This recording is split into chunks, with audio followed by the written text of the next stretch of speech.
Hi, everyone. I'm Miguel, co-founder and CEO of Otis AI, and welcome to the Rapid Returns Show powered by MeetOtis.com. I'm here with Connor from POGR with me on the show, and we're going to discuss their marketing strategy and share expert insights on scaling a startup with marketing and learn more about POGR. So my challenge for today is to provide a rapid returns tip to Connor to help them scale their startup through marketing. So let's dive into it. So Connor, could you please provide me with an overview of your company, including who your target customers are and the problem that you're trying to solve? Sure. My company is called POGR, like Miguel mentioned. We're a data analytics platform specifically designed for game developers and gamers. So for the gamers, we are more focused on being a social networking, a social experience, where all of your game data is collected and visualized on the platform. For the game developers, we're providing tools and services for you to essentially not have to build them your own. You can focus on the nuts and bolts of your game. So those are kind of like our kind of target customers. We just a little more information about my company. We just finished raising our seed round, 2.25 at 20. We have a team of about 15 people. Congratulations. Thank you. Yeah. We have a team of about 15. We're scaling quite quickly. And we actually have a huge focus on branding and very unique methods. So I'm happy to chat through our advertising strategy, see if I show you anything new too. So Yeah, that's awesome. I actually have a gaming background as well. I started the world's largest Minecraft server nice. about 10 years ago, and we had like 5 million users on the server. So It's definitely awesome. understand the challenge that you're solving and the value proposition of your solution. So that's interesting. So how has your product evolved over time as you approached your seed round? Have you iterated on it more, and what are those learnings like? So we have very forward-thinking investors. So our first investor invested just in our idea, Form Ventures, and then we had an angel, Raphael, and then our most recent round, 2.25 at 20 with Venture Rock, and we still didn't have our product at that time. Now it's coming out of stealth this month. So when we're thinking about how do we change it, we didn't really because it was never fully built. We had kind of cut certain things, doubled down on others, and really got to a solid MVP. We're very pleased with where it is right now. So I have my own profile. I'm collecting game data from one of the games we partnered with, and everything is going Hmm. great. So as we scale it to the first 2,000 players that we're opening up to for this game, plus our friends and family, like investors and friends, etc., then we'll probably ideate on it and we'll change some things. But right now, it was making sure the technology worked, our branding kind of did its job, and we have quite an in-depth response form for anyone who goes through as quickly as lag all the way to is this button where it should be? So we're really, really excited to hear back from them and then finally make some changes. And that's kind of what we're preparing to do before our global, let's say, normal launch when we're going through our Series A. So it's we want to make sure everything's good for that moment. That's amazing. So how have you generated the initial traction for the business with these players that are creating their profiles? Has it been mostly organic, or are you using some acquisition channels as well? Everything's organic. So we're kind of in a sweet spot where right now we're not charging most developers for our product. We have quite high margins, plus our venture capitalists feel it's more valuable to get them on board early than it is to make a couple $100, especially when they're in the toughest part of making their game. So that brings a benefit to us. When we integrate with a game for free, the players sign up for POGR, and we get the Hmm. players that are in the game. So it's a quite unique solution. Not many things that you're acquiring for your company have a subset of players that are so it's two sets of customers. It's our initial game developer, and then it's all the players in it. And these games range from the lowest of 1,000 that we're talking to I think the biggest customer right now that we're bringing on has 33,000 players right now.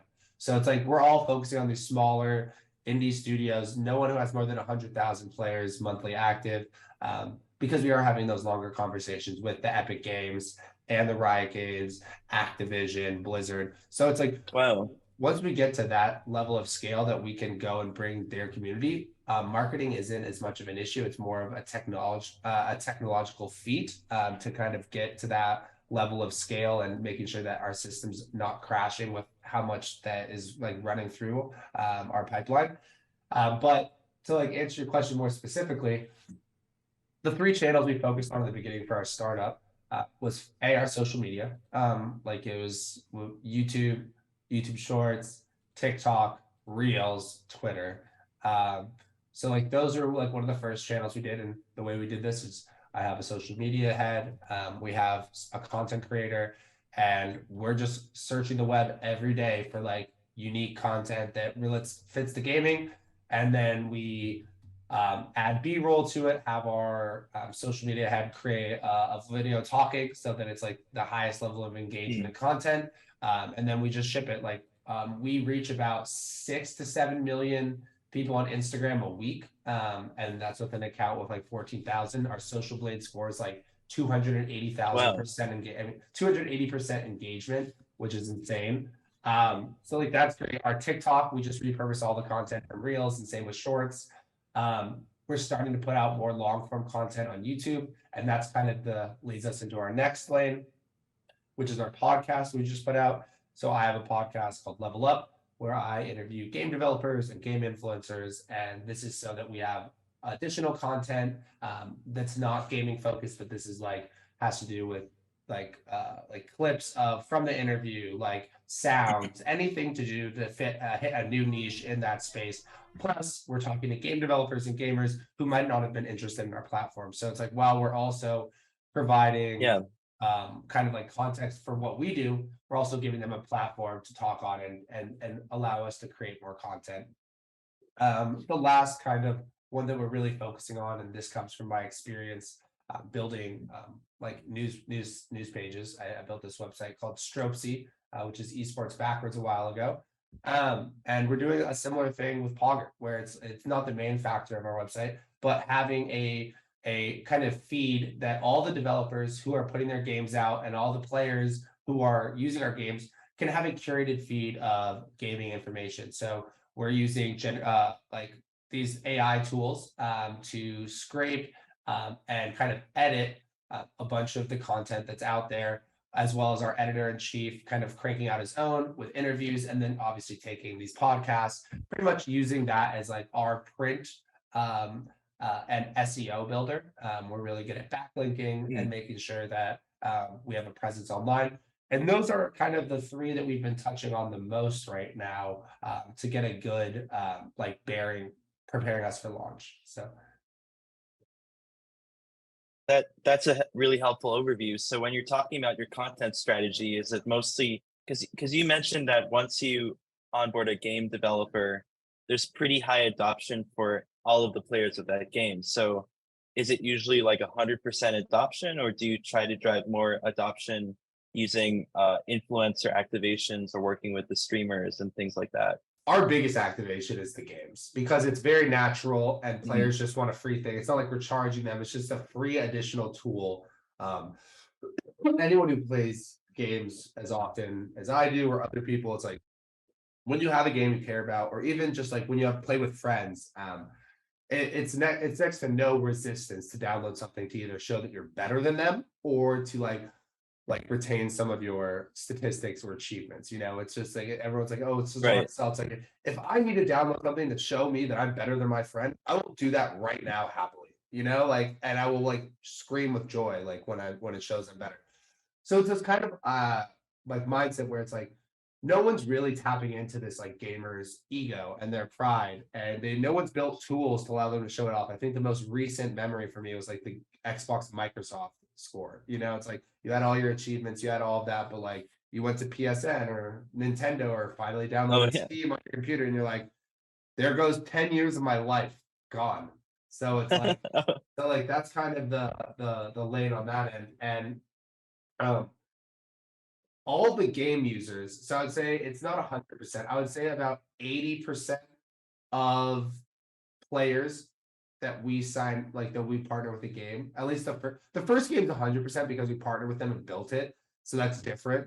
But the second client that we have that we're bringing on, who has about 12,000 players on their wait list, um, we believe that we'll get about 80%, and like that's great for us. Like our goal before the end of the summer is 100,000 players, which we think we're going to blow past.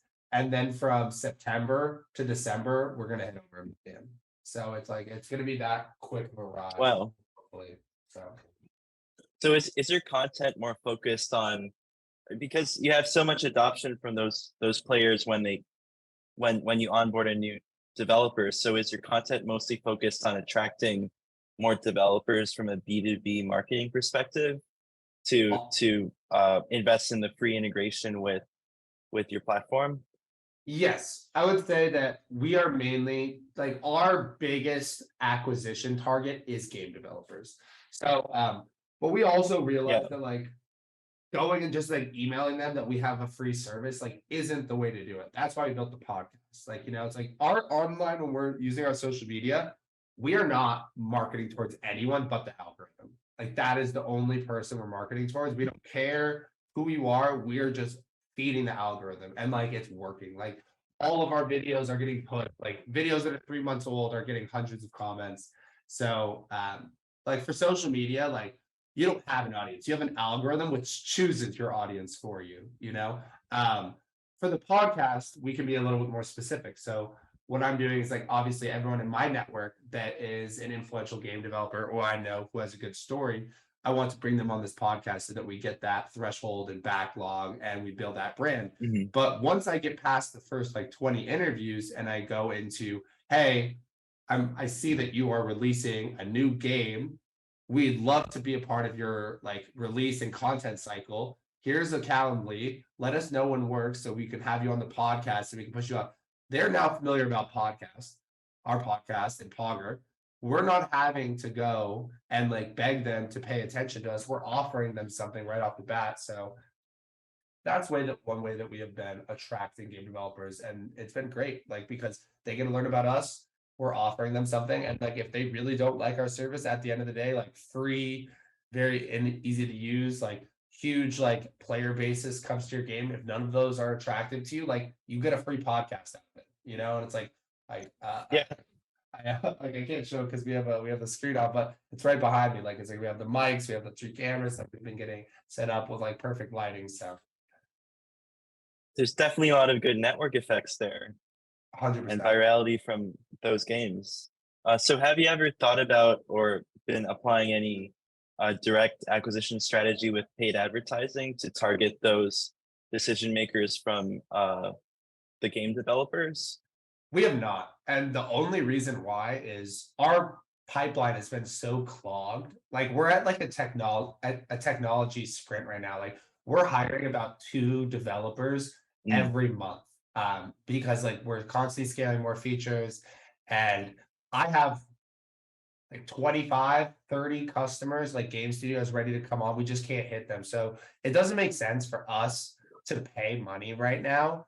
It's definitely something we're going to be doing for our Series A. Once we hit that, hey, all we have to do is find you and sign on, and but we're not there yet. So we don't have a solid click funnel. I know that we're going to need to do that, but it's more about like me as someone who comes from a big marketing background. It's me understanding where we are at the timetable so that we're using our resources most efficiently. And right now it's like, sure, like I'm decent at Facebook ads. Like I'm good at like using like SEO advertisements on like high domain sites that are related to like get customers. But like right now it's like, we really like, even if we got 5-10 customers, like we wouldn't be able to do that. So, but we'd lose $1,000, $2,000. Yeah, you have a massive top of funnel So right now. So yeah, that's kind of where we're at, and we hopefully believe like towards the middle of the summer we'll have everyone brought from our pipeline plus whoever comes after that. And as we kind of raise our Series A, we'll have the like kind of trifecta of like traditional marketing, which is the paid advertisement, the actual influencer campaigns, and like the actual, hey, like we are paying with all these different, like we did this with multiple different like similar brands where it's like, hey, we'll pay you per activation. You know, it's like we'll pay you to like get people on our site. So these agencies and like people. So that's kind of the duality of this. Like right now, it's do what we can with what we have. We're spending as little because it's like we can't. Even if we got more, we couldn't handle it. And then right after this, it's like we hit that scale, and then it's how much water can you drink from a fire hydrant? You know, so Yeah, it gets really crazy. So yeah, and you're iterating and improving your product market fit and getting towards those Series A metrics. So yeah, that makes a lot of sense. So my rapid returns tip is that I think this is a really exciting opportunity because you have massive top of funnel, you're iterating quickly, and you're onboarding these game developers and as part of the marketplace, there's such high adoption of the product once you onboard a game developer because and that's also going to add a lot to the network effects between both sides as well. So I think that's a great model. So I think once you're ready to increase your top of funnel and get more incoming game developers in, your content strategy is really compelling because you have those influencer activation content pieces, you have a really strong social strategy. You also have a lot of data of the gamers that use your platform and of exactly, yeah. course the game developers as well. So with the paid advertising strategy, what I would definitely recommend is creating all of those targeted audiences using the audiences that you've been developing over the point where you're ready to scale Yeah. with the gamers that are using the platform, with the decision makers from the game developers, and run targeted campaigns that use your sales enablement materials. So like the podcasts and the influencer activations, or even streaming content from people that are playing on those games. And I think that's going to be a really important strategy. Like for us, we also have a B2B acquisition strategy, and our top of funnel is really massive right now, and we attribute that mostly to using that same strategy, and direct acquisition with paid ads is our biggest acquisition channel right now. So if the bottleneck is for us to be able to serve additional customers, we're able to address that, and we have the ability to really increase our top of funnel as much as we want to because we have like really good unit economics with paid ads 100%. and You a know that great it's going to be filled back revenue up. payback period. Yeah, exactly. So I think that's like a super good channel for Series A startups because it's 100%. just a coin operated channel that can really scale and support all your other Yeah, channels. it's pay to play at that point. You know, it's like, hey, like you have the money now, like let's get the people outside of your circle that we can help you with. So no, I completely agree. And I'm down. I'll hit you up after this call as well, just so we can chat more about Minecraft and your background in gaming. Always happy to just like break down what we're doing. And if you're in that space at all, we can find some way to collab. Yeah, I work with a lot of YouTubers and streamers with the Minecraft servers, so it's definitely interesting to see a solution that I think a lot of the players that were on our server, they would have really appreciated a platform like this, even though it's a Minecraft server, not a full But here's the thing, game all title. data is being tracked on Minecraft. So you just create the same widget where Yeah, it's like, oh, from this server specifically, here's the stats for all the players. So these players who are putting yeah. Now you can see it thousands of hours across in, yeah. multiple servers. Because if you're playing like a battle royale or King of the Hill or something like that, you want to know how many times you're the last man standing on this server and be like, I'm actually better than you. So, or so it's Yeah, I completely agree that that's an interesting use case as well for this.